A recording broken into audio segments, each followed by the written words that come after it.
Hello, baseball fans. This is King Icheboo coming to you live once again from the underground bunker, where we are continuing on Cub Madness. And we are in the first round, and we are playing the third game of the tournament. So it features the number 3 seeded team. And once again, the number 3 seeded team is from those early 1900 teams. This one, also like 1909, did not make the World Series. But according to the Pythagorean win-loss record, this is the number 3 seed, the third greatest Chicago Cub team of all time, the 1905 version. You say, well, they only went 92 and 61. There have been many Cub teams better than that.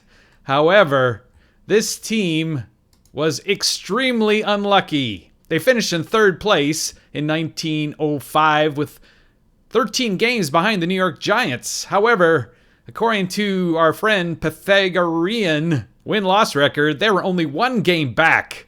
They were unlucky by 12 games. They should have had a 104-49 record. They had the number 1 pitching staff in baseball. No surprise. They did that pretty much every year in the decade of the 1900s. But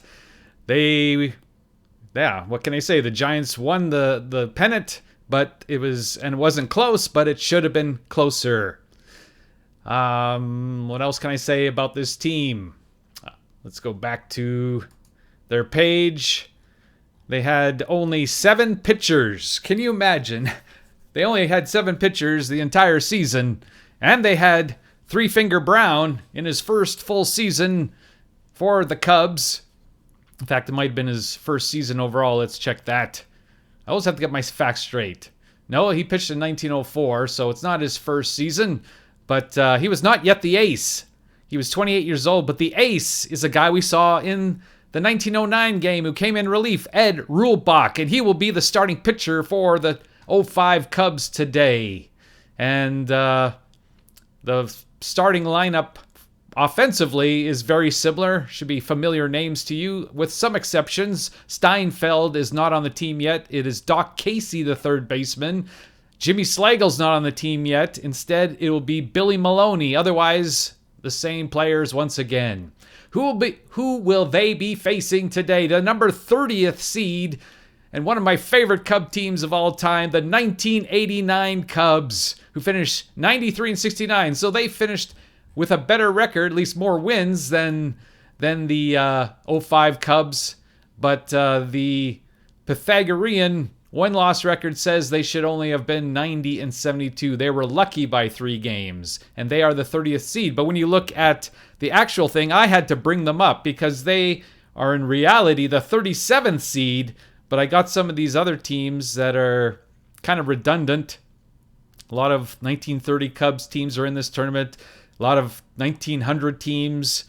So I bumped them out to bring some of the playoff teams that didn't finish in the top 32 up. And the 2003 team was actually the 48th ranked team, but they proved themselves pretty well in the first game. The team we had yesterday proved themselves pretty well. They were the 42nd ranked, and really the 89 Cubs are the 37th ranked team in Cubs modern history, but they are the 30th seed. So they are the team we're going to play today. And of course, I had to debate long and hard about which of these starting pitchers to pitch today. Greg Maddux is listed as second in WAR with 5.3, so naturally you think I should start him. But when you look at probably more important things for Stratomatic whip, Rick Sutcliffe was almost a full 10th of a point better than Maddux. And also Maddux is more aligned to facing right-handed batters, and the 05 Cubs have 7 left-handed batters in their lineup, so Rick Sutcliffe is more even, so I am starting Rick Sutcliffe today for the 89 Cubs. So let's look at the lineups for these 1989 Cubs. And first of all, this is probably the Cub team that I watched more games of than any other team. I watched almost every game. I had, of course, WGN was very popular then, and it came into Canada for the summer. well, that year. And I, of course, lived in the States in the beginning of the year, came home to Canada for the summer, and then went back to the States in the fall. So I had the opportunity of watching almost all the games. One of the games I didn't watch, well, I watched half of it, was, where is that one? This one, I think. No, it's not that one. It's August. It's a little bit later. August, yeah, this one. August the 29th. This is a game that I was back in Portland after spending the summer working in Canada, came back to school in the fall. My then wife and my best buddy and his wife were at home, and they wanted to go out. But I was watching this game. They wanted to go to a movie. I forget what it was. But it was 7-0 Astros, and I said, okay. They scored 5 runs in the 5th. I said, okay. They begged me for this whole game pretty much. But I said, okay, I will... we'll go. And so I left at this point, and then the Cubs came back. So I missed the comeback. I didn't even record it because I thought, well, this game's over anyway. And they scored 9 runs in the 6th, 7th, and 8th innings to tie the game, and then they won the game in the 10th. So the greatest game of the year I missed. It's one of the few games I missed that year. So, and of course, WGN carried all the games. You know, there wasn't this dividing up into 5 different networks. WGN had all the games, and so I had opportunity to watch. And this is probably, so in result, probably my favorite Cub team. So you know that I'm going to be playing as the 89 Cubs today. I did not see any games for the 05 Cubs, so, you know, even though they're number 3 seed, I will not be playing as them. Here is the starting lineup for the 1989 Cubs. Leading off and playing center field, Jerome Walton, who was the Rookie of the Year in 1989. Now, I switched up the lineup because I never understood why Don Zimmer batted Sandberg second and Grace third. I never understood that. So I am going to make the change myself. And Mark Grace will be playing in the second position, batting first. Batting third, the second baseman, Ryan Sandberg. Batting fourth, the left fielder, Dwight Smith. Batting fifth, the right fielder, Andre Dawson. Batting sixth, the shortstop, Sean Dunston. Batting seventh, the third baseman, Luis Salazar. Batting eighth, the catcher, Damon Berryhill. And batting ninth, the starting pitcher, the Red Baron, Rick Sutcliffe. For your 1905 Chicago Cubs, the third seed in this tournament, from Westside Park. Leading off and playing left field, Jimmy Slagle. Batting second, the right fielder, Wildfire Schulte. Batting third, the first baseman, Frank Chance. Batting fourth, the second baseman, Johnny Evers. Batting fifth, the center fielder, Billy Maloney. Batting sixth, the third baseman, Doc Casey. Batting seventh, the shortstop, Joe Tinker. Batting eighth, the catcher, Johnny Kling. And batting ninth, the starting pitcher today for the Cubs, Ed Rulebach. So let's get this game underway. We have had enough preliminaries. Leading off is Dwight Smith, the Rookie of the Year. He probably shouldn't have been the Rookie of the Year, but he batted .293 with incredible defense and was the leadoff hitter for the Cubs. So, and they were the National League East champions. So, hey, that's the case for his Rookie of the Year award. Here's the pitch to Walton, and it's on Rulebach's probably his best column, and he gets the strikeout. Rulebach was 18 and 14 in 1905. He was very unlucky with a 1.42 ERA.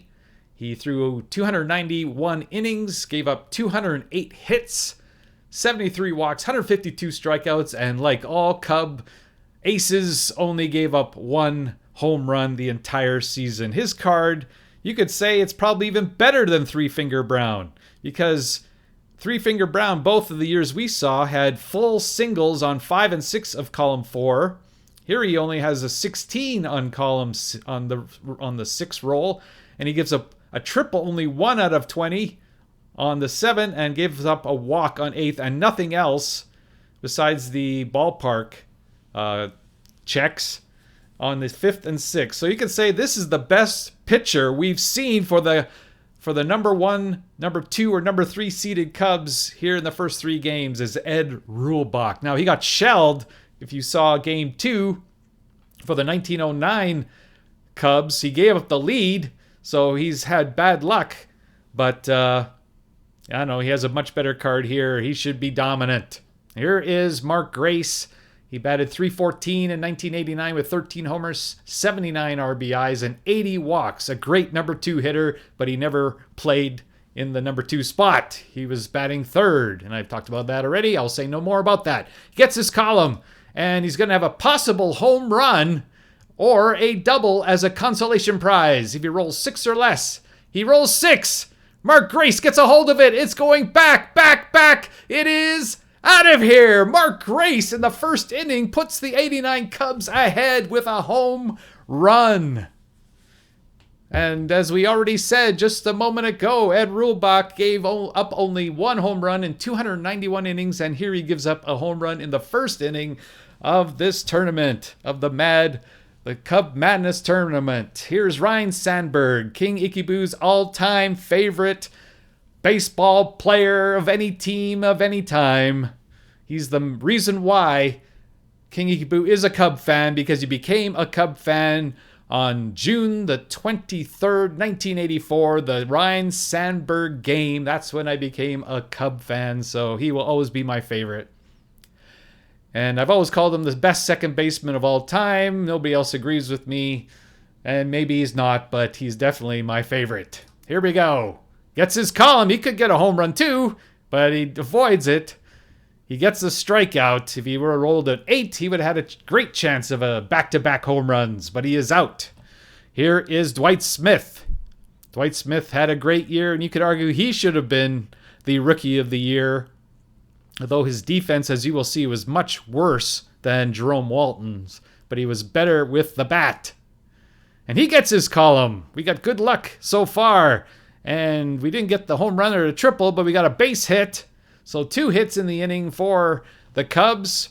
Rulebach is a +1 hold, and Kling is +0, so Smith has a decent chance at a stolen base, so we're going to try that. He has 25% chance of getting the lead. Doesn't get the lead. So that's enough of that. Here's Andre Dawson. Andre Dawson, what I remember about this season was his play in the National League Championship Series. He just was in the worst slump of the year. He couldn't make contact, and was probably the main reason why the Cubs didn't get to the World Series. He was so bad, but you feel for him. He was great all his life. And then when he gets to the National League Championship Series, for the Cubs, he was just horrible. But here he is. He gets his column, and he has lots of home runs up there, and 2, 3, and 4 possible home runs. So let's see what he can do. Gets an 11. He pops out to second base, and that ends the inning. However, Mark Grace, with his home run, gets the Cubs on the board 1-0. Here's the Red Baron on the mound. I've put this picture, even though it was black and white, is because this is how I envision the Red Baron with the full beard and the big hair. Not with the full beard and the big hair is Jimmy Slagle, who will lead off for the 05 Cubs. And here's the pitch to Jimmy Slagle, and he's going to be ground ball to first base, 1 away. That brings up Wildfire Schulte. He batted .274 in 1905 with 1 homer and 47 RBIs. The Cubs only had 12 homers as a team in 1905, but they had a lot of triples. He had 14 of them. And on a decent kind of, Rick Sutcliffe divides his bad stuff up among all his columns, but you could say this is his worst column, especially 8, 9, and 10. And they roll a 4, so it's a pop-up to Luis Salazar for the second out of the inning. And it brings up Frank Chance, their greatest hitter. And he had, that was looking at a different season. He, like I said in the last video, he doesn't seem to have full seasons. And this was the year, I believe, he became the manager of the Cubs halfway through the season, taking over from Frank Sally. Here is the pitch to Frank Chance. And he has a chance at a base hit if he rolls 8 or less. And he rolls a 14, so is an out. Salazar, who is busy, makes the play, and the inning's over. So after 1 full inning, the 89 Cubs won, and the 05 Cubs nothing. Here is the Shawnometer, Sean Dunston. That's what everybody will always remember about him from 1989. That fan who had the Shawnometer in the stands, who kept track of his batting average at all times up to the minute. And he will pop out to short. It'll be a huge upset if he gets a walk in this game. He didn't walk very often. Here's Luis Salazar. Cubs had a lot of third basemen in 1989, but Salazar was the best. In my opinion, he ground ball to his third base counterpart, Casey, for the second out. And here's Damon Berryhill. He platooned with Joe Girardi at catcher in 1989. And he gets a base hit. He lucked out on that one. So the Cubs have the second, after 2 outs, they have their base hit. I don't know what I'm trying to say. So I'll just shut up. Anyway, he has a chance to steal, only 3% chance of getting the jump, but we had to try. Here's Rick Sutcliffe. He's a 2W, so not very likely he'll get on. Gets his column, however, but he's going to strike out to end the inning. Go to the bottom of the second. You see Johnny Evers, batted .276 in 1905 with a homer and 37 RBIs. Gets his column, and he's going to get the first 1905 base hit. Single to right, and he is on.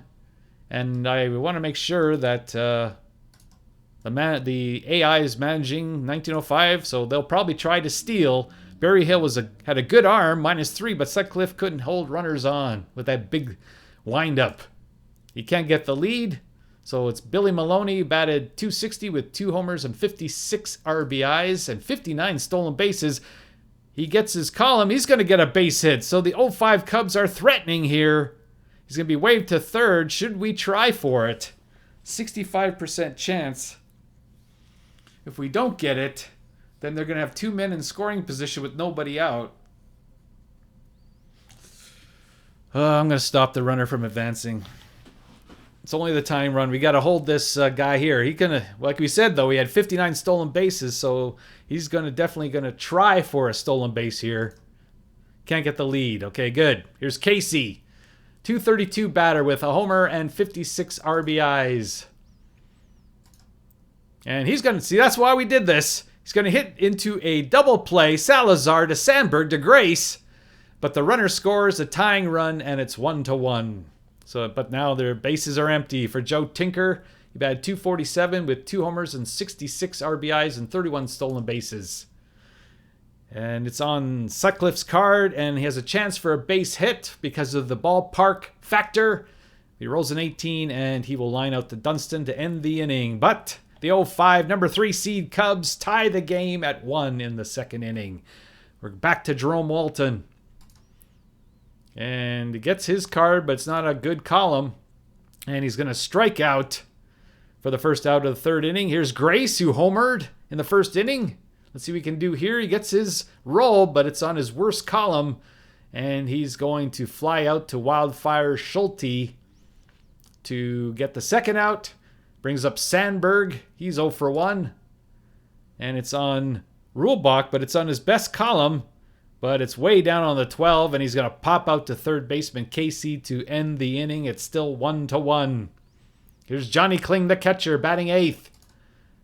Gets his column, and he has a great chance of a base hit. 18, though. He rolls of over 17, and Salazar, who's really busy today, makes the play. Line out to him for the first out of the third. Here's Rulebach. He can't hit a lick. All he has is a walk possibility on his card. But it's on Sutcliffe, and it's going to be a line out to who else? Salazar. I don't know how many chances that is for Salazar. It's got to be at least 4 here in the first 3 innings. Here's Slagle, who's 0 for 1. And it's on Sutcliffe's card, and he's going to get a base hit off Sutcliffe up the middle. Walton had incredible fielding, 1E4. That's you don't see better than that very often. Dawson has a -4 arm. He always had a great arm there in right field. And Smith, you can see he's a terrible fielder, 4E10. So Slagle, who had a lot of stolen bases, will probably try to steal here. Can't get the lead. Here's Wildfire. He's 0 for 1. And there's a lot of chances here. But he gets the strikeout for the second out of the inning. No, that's the third out of the inning. And that ends the threat. After 3 complete, it's 1-1. Here's Dwight Smith to lead off the 4th inning. He's 1 for 1 in this game. And there's nothing much there. He strikes out. So that is 5 strikeouts for Rulebach already in this game. Here's Andre Dawson. 0 for 1. He only has a 208 chance of getting on base here. That's how good Rulebach is. But he hit his column, and it's a possible triple if we can roll a 1. All right. When am I going to click this? I will click it now. 5. Not good enough. Maloney will make the play for the second out of the inning. And here's Sean Dunston.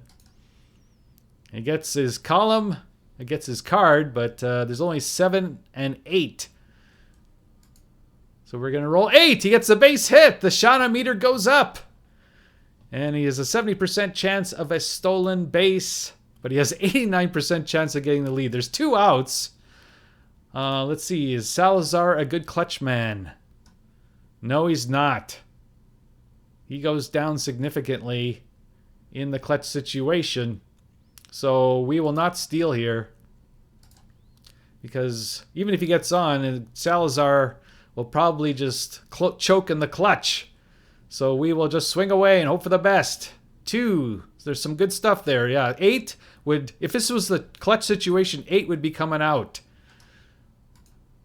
And we hit the 9, so he has a certain base hit. So we should have tried to steal, perhaps. But who knows? Who can tell the future? Gets the base hit. And we will send Dunston to third. They're not going to throw. They're going to throw to the cutoff man. And we have first and third with 2 out. And Damon Berryhill up to bat. Damon Berryhill is a 4L, which means he's a switch hitter, but he likes facing left-handed pitchers a lot more.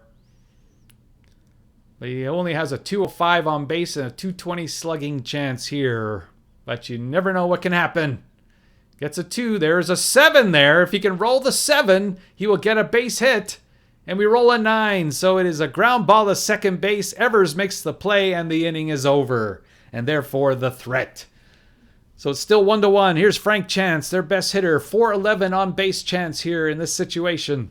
And he gets his column, so the on-base chance is probably jumped up to 900. And he is on, even though we roll a 12 with a walk. And he's a great stolen base guy. How many stolen bases did he have? Everybody could steal bases on the Cubs in those days. He's a AA stolen base guy. He had 38 steals and 19 caught. So he'll probably try to go here. Evers is up. He's 1 for 1 with a run. Sutcliffe has been allowing the leadoff hitter in the last 3 innings, and therefore it's been tense. He's running. Okay, well, catcher error. Berryhill only has 5% chance of throwing into center field, so we're going to try for it. Throw for runner. We can hope for an 18, 19, or 20 here to throw him out. Get an 11, he's safe. So runner is in scoring position for Johnny Evers. Sutcliffe has to bear down here. And he's a left-handed batter, so he's going to try to pull the ball to get chance to third. He gets his column. He's going to get more than that. He's going to get a base hit to center field.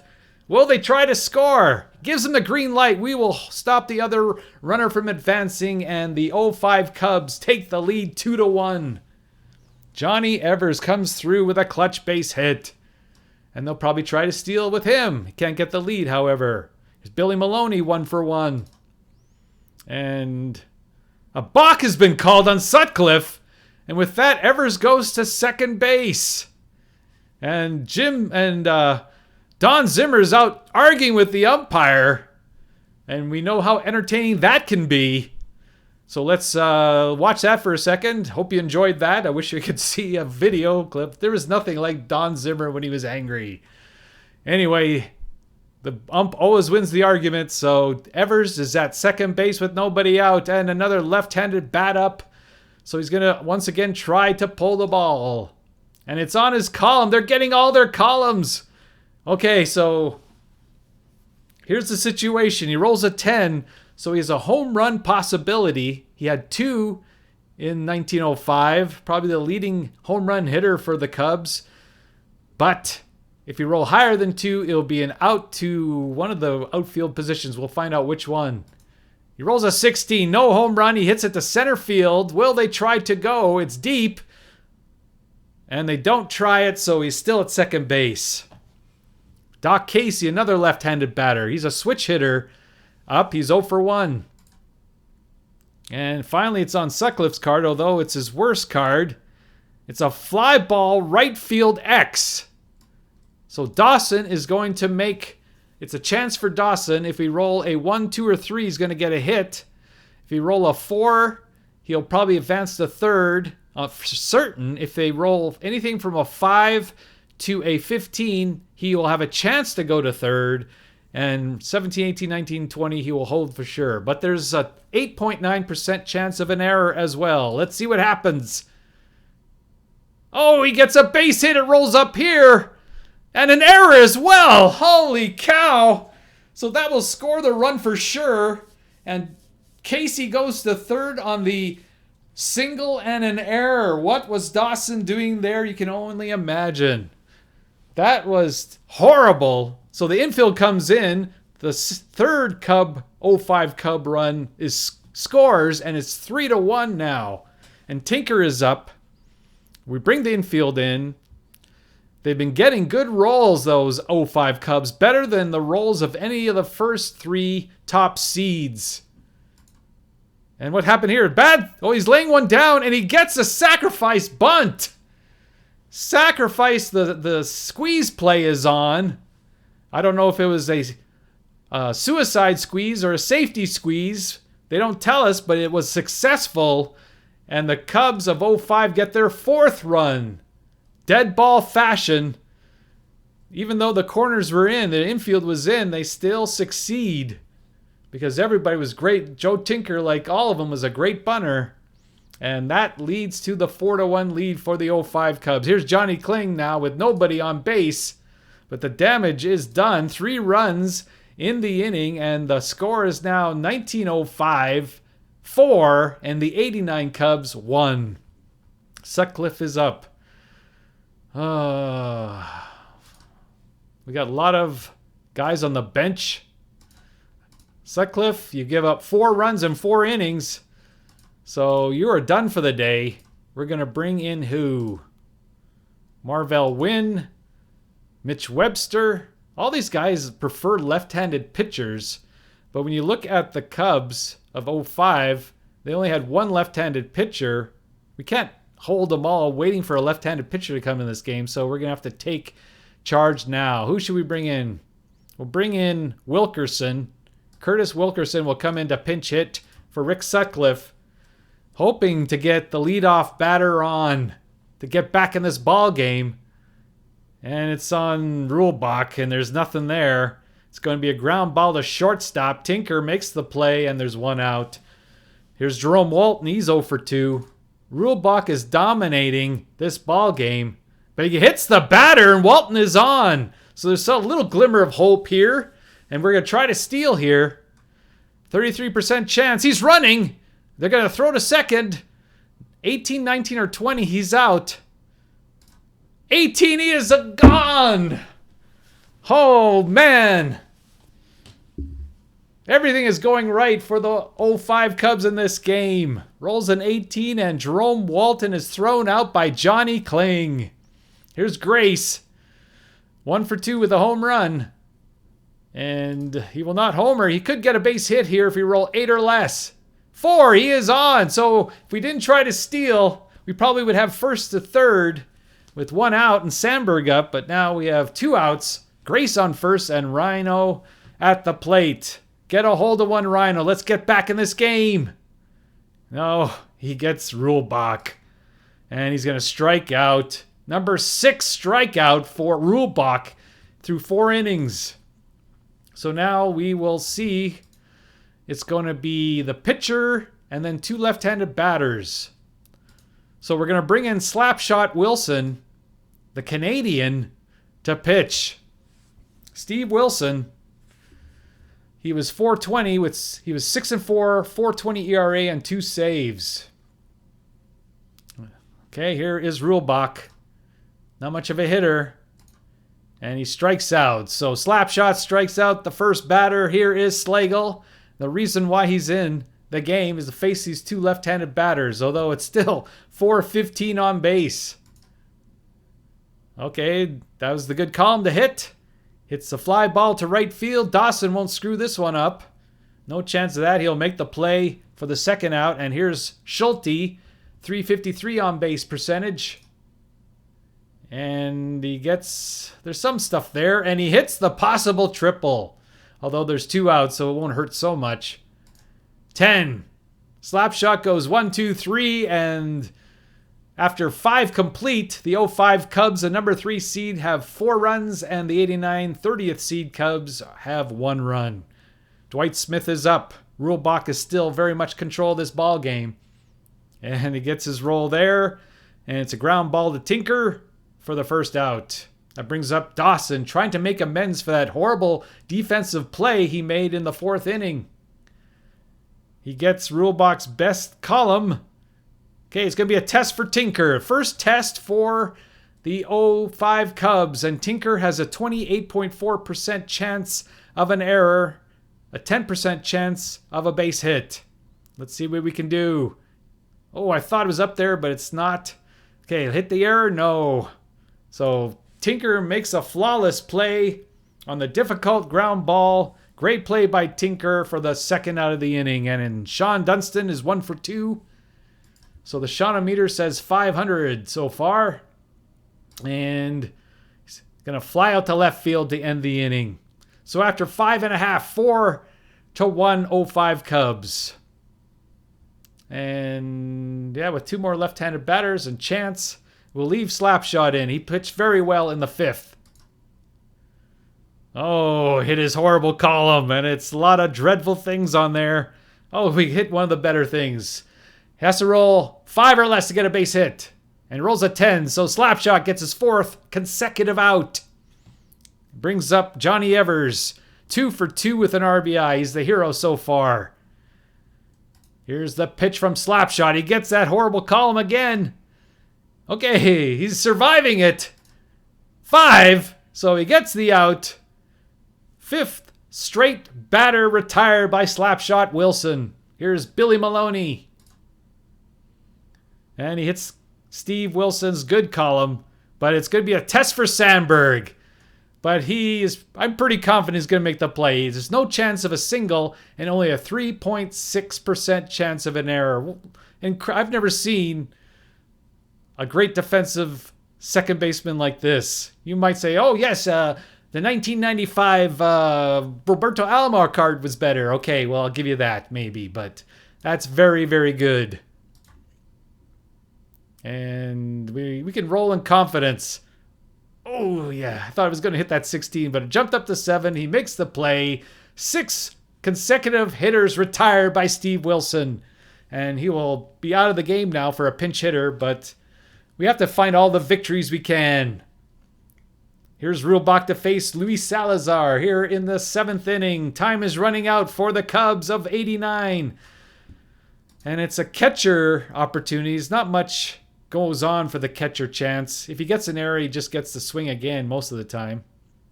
But it's a pop out to catcher for the first out. Damon Berryhill's 1 for 2 today. And he hits Rulebach's good column, and he's going to walk.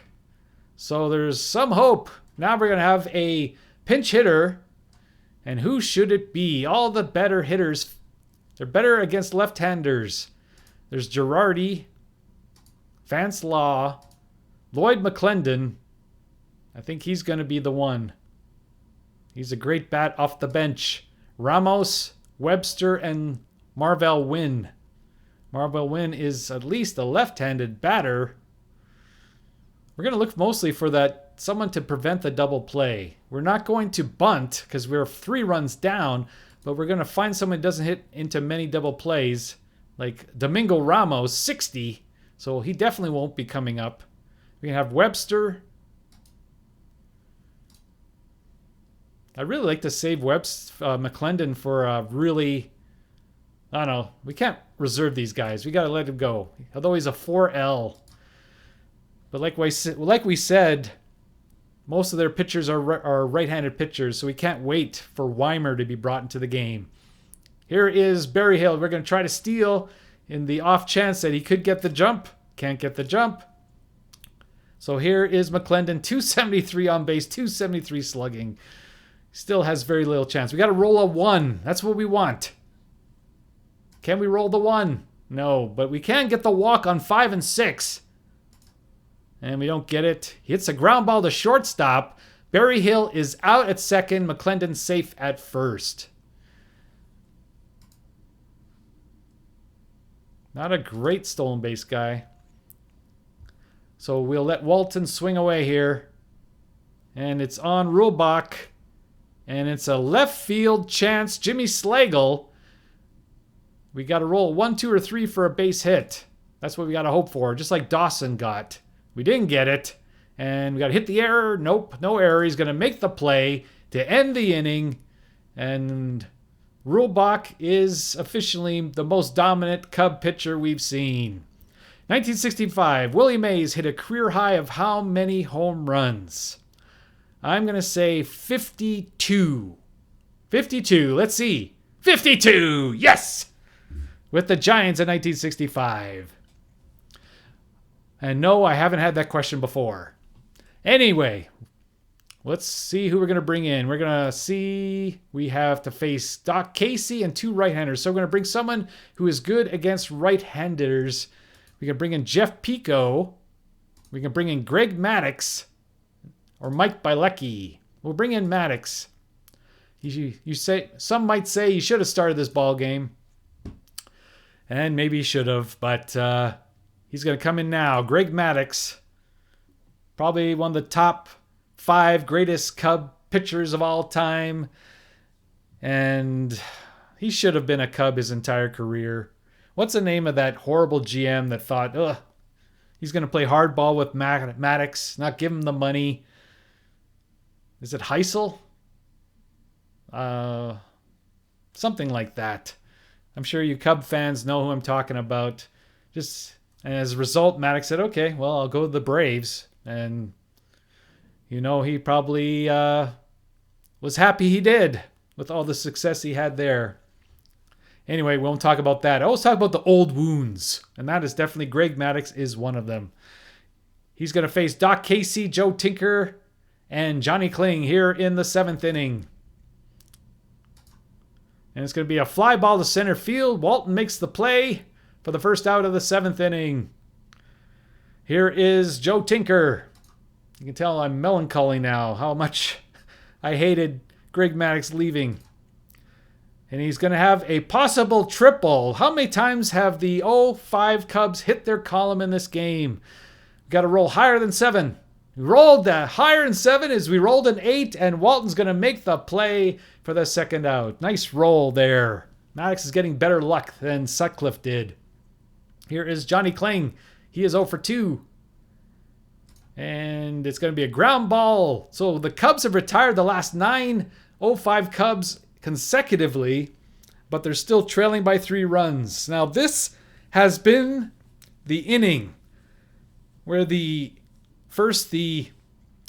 2003 Cubs and then the 2007 Cubs have really been successful in the 8th inning. Let's see if they can do it here. They have the batters coming up, Grace, Sandberg, Smith, and Dawson. So this would be their chance. 2 for 3 today. Mark Grace has been the entire offense. He doesn't get his great column, and he's going to fly out to center field. Maloney makes the play for the first out. So we don't get the leadoff hitter on. Here's Sandberg, 0 for 3. And he gets Rulebach's best column. So he has a base hit chance if we roll 15 or less.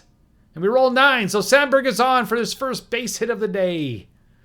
80% chance of a stolen base if he can get the jump. So we might as well try. Can't get the lead. Here's Dwight Smith. He is 1 for 3. He needs to get on base here. Get the first column. Okay, well, if he can roll a 6 or a 10, then he'll get on with a walk. If he roll a 5, he'll have a base hit. And if he roll 11, we have a chance at a home run. We get a 12. He's going to get the IMAX. Line out to second base. Double play. Sandberg falling asleep.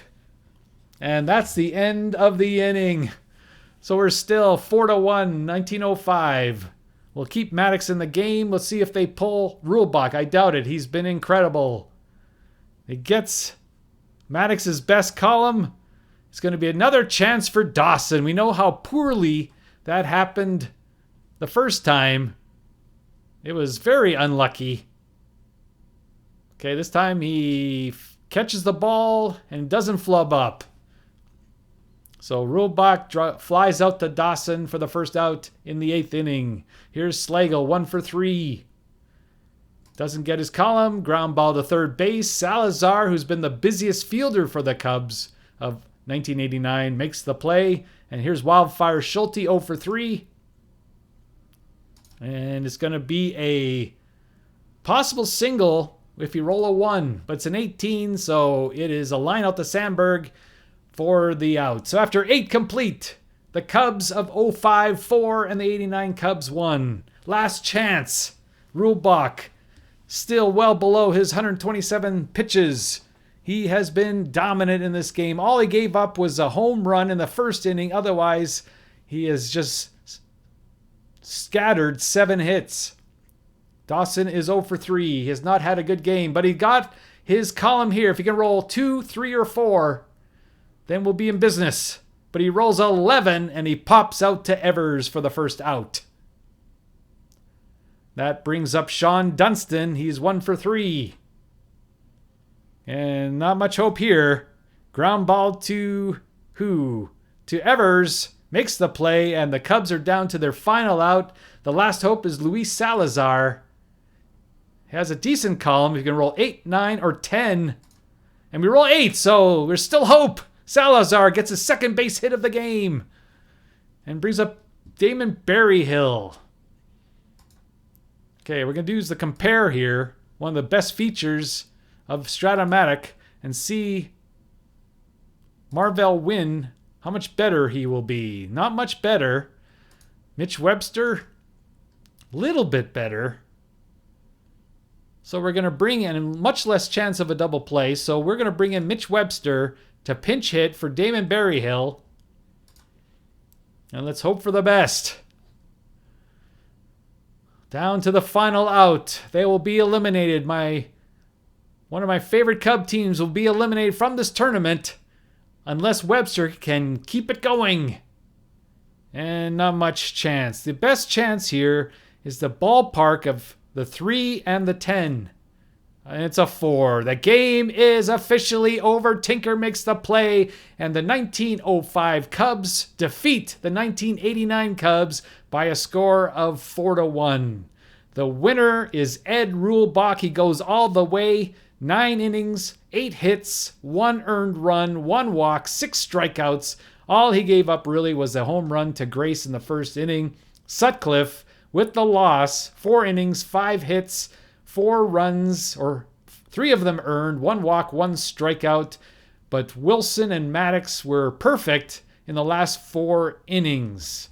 The batting star for the 05 Cubs was Johnny Evers. He was 2 for 3 with 2 runs scored and an RBI. The bottom of the lineup was overall pretty good.